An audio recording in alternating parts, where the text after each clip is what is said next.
இயேசுவில் எனது அன்பிற்குரியவர்களே, உங்களுக்கு என்னுடைய இதயம் கனிந்த வாழ்த்துக்கள். வணக்கம். அன்பானவர்களே, இன்றைய சிந்தனைக்கான நற்செய்தி பகுதி மத்தேயு நற்செய்தி 11ஆம் அதிகாரம் 25 27 முடிய. இயேசு கூறியது: தந்தையே, விண்ணுக்கும் மண்ணுக்கும் ஆண்டவரே, உம்மை போற்றுகிறேன். ஏனெனில் ஞானிகளுக்கும் அறிஞர்களுக்கும் இவற்றை மறைத்து குழந்தைகளுக்கு வெளிப்படுத்தினீர். ஆம் தந்தையே, இதுவே உமது திருவுளம்.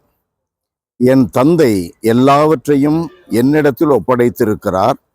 தந்தையை தவிர வேறு எவரும் மகனை அறியார். மகனும் அவர் யாருக்கு வெளிப்படுத்த வேண்டுமென்று விரும்புகிறாரோ அவருமன்றி வேறு எவரும் தந்தையை அறியார் என்று கூறினார். இதில் 2 கருத்துக்களை நான் மனதில் வைக்கிறேன். ஒன்று, கடவுளை நாம் போற்றுவது நம்முடைய நம்பிக்கையாளர்களுடைய வாழ்விற்கு மிக அடிப்படையானது. கடவுளை போற்றுவது, துதிப்பது, புகழ்வது. திருப்பாடல் 147 நமக்கு சொல்லிக் கொடுக்கிறது: அல்லேலுயா, ஆண்டவரை புகழுங்கள், ஆண்டவரை போற்றுங்கள். ஆண்டவரை புகழ்வது நல்லது, இனிமையானது, அதுவே ஏற்புடையது. அன்பானவர்களே, 43:21 கூட எசாயா புத்தகத்திலே நாம் வாசிக்கிறோம்: கடவுளை புகழ்ந்து போற்றுவதற்காகவே மனிதர்கள் நாம் படைக்கப்பட்டுள்ளோம். கடவுளை போற்றுறது ரொம்ப முக்கியம். எடுத்ததையுமே நம்ம விண்ணப்பங்களை வைத்திடக்கூடாது. கோவிலுக்கு போகிறோம் அப்படின்னா உடனே எனக்கு என் குடும்பத்தில் நல்ல சௌக்கியம் கொடு, வேலை வாய்ப்பை கொடு, என்னுடைய இந்த தேவைகள்லாம், கடன் தொல்லைகள்லாம் நீங்கணும், உடனே அந்த ஜபத்தை வைக்கக்கூடாது. முதல்ல அங்கே இருக்கிறது யார்? அவர் முன்னால் நம்ம சரணடையணும், புகழணும், போற்றணும், அவரை வாழ்த்தி வணங்கி ஆராதித்து அதன் பிறகுதான் நம்முடைய தேவைகளை எல்லாம் அவர் முன்பாக இறைக்க வைக்க வேண்டும். முதலில் புகழ்வது. இயேசு ஏன் போற்றுகிறார்? இந்த சீடர்களை குழந்தைகள் என்று ஆண்டவர் அழைக்கிறார்.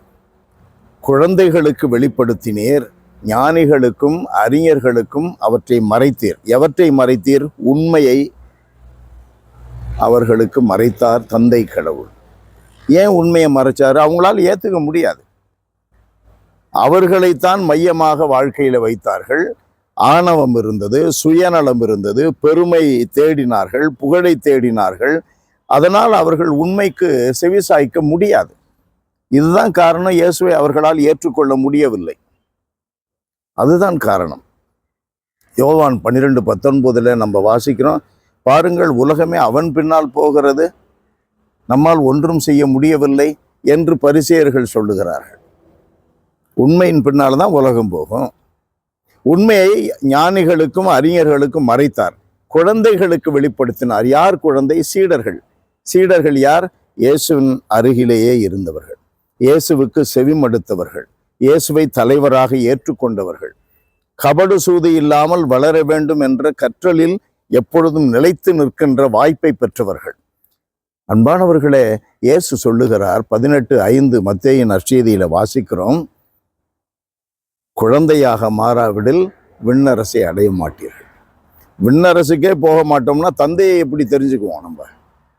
அப்போ குழந்தைகளாக மாறணும் அப்படின்னா யதார்த்தமாயிரு, கபடு சூது இல்லாம இரு, நல்ல மனுஷனாயிரு, உண்மைக்கு உன்னை ஒப்பு கொடு, நீ பீத்திக்காத, சுயநலத்தோடு இருக்காத, ஆணவப்பட்டு கிடக்காத, அழிஞ்சு போயிடுவ.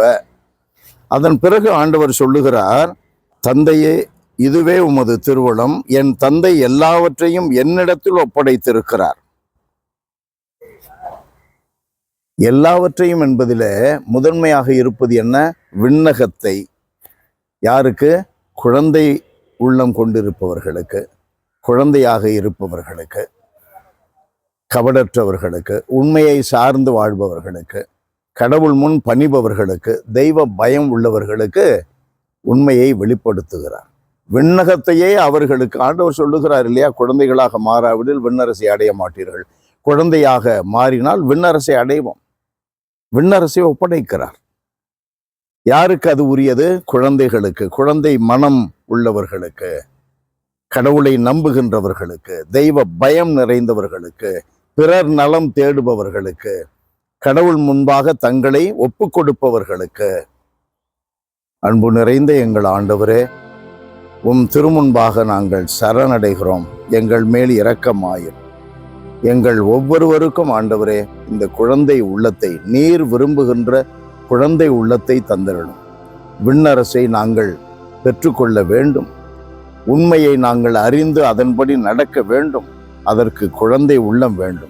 அதை எங்களுக்கு தாராளமாக பெற்றுக்கொள்ள அருள் புரியும். இயேசுவின் பெயரால் மன்றாடுகிறோம் தந்தையே. ஆமென், ஆமென்.